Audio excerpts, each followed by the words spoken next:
আসসালামু আলাইকুম রহমতুল্লাহি ওবরাকাতুহু। কোরবানি সংক্রান্ত একটি জরুরি মাসআলা।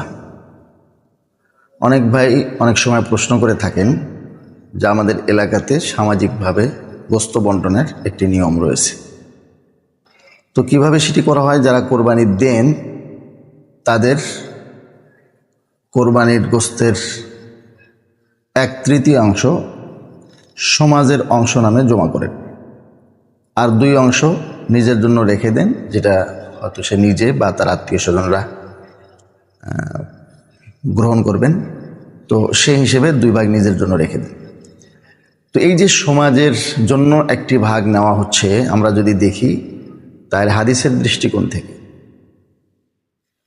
আসুনানুল কুবরা লিল বাইহাকির দারুল হাদিস আল কাহেরার যে নুসখা আছে তার 6ষ্ঠ খণ্ডে 186 নম্বর পৃষ্ঠা 11,545 নম্বর হাদিসে আছে, প্রসিদ্ধ হাদিস। রাসূল করিম সাল্লাল্লাহু আলাইহি ওয়াসাল্লাম ইরশাদ করেন, লা ইয়াহিল্লু মালুম রিইন মুসলিমিন ইল্লা বিতিবি নাফসিন মিনহু। কোনো ব্যক্তির সম্পদ তার সন্তুষ্ট চিত্তে না হলে সেটা হালাল হবে না। অর্থাৎ নিজ ইচ্ছায় যদি কেউ সন্তুষ্ট চিত্তে কাউকে কোনো জিনিস দেয় তো সেটা হবে তার জন্য হালাল। জোরপূর্বক নিলে এটা ঠিক হয় না, জোরপূর্বক নিলে সেটা এই হাদিসের বিরোধী হয়ে যায়। তো সেই হিসেবে সামাজিকভাবে জোরপূর্বক কোরবানির গোশতের একটা অংশ কোরবানিদাতার থেকে নিয়ে নেওয়ার যেই প্রথা আমাদের দেশে আছে, এটা আসলে উচিত না।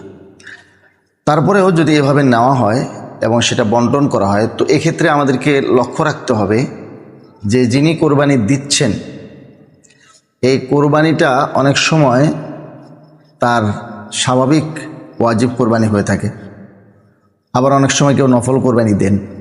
এই 2 ধরনের কোরবানির গোশতে কোনো সমস্যা নেই, যে কোনো কেউ এটা গ্রহণ করতে পারে।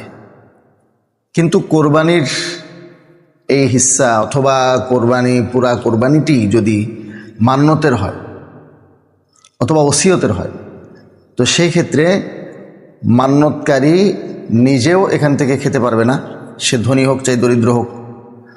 আর অন্য কোনো ধনী ব্যক্তি, সে চাই কোরবানিদাতা হোক চাই অন্য কোনো কেউ হোক, যারা সাদকাতুল ফিতির ওয়াজিব হয় এই পরিমাণ সম্পদের অধিকারী, অর্থাৎ কোরবানি ওয়াজিব হয় এরকম সম্পদ যাদের কাছে রয়েছে, কোরবানি দেন চাই না দেন, তারা এই গোশত গ্রহণ করতে পারবেন না।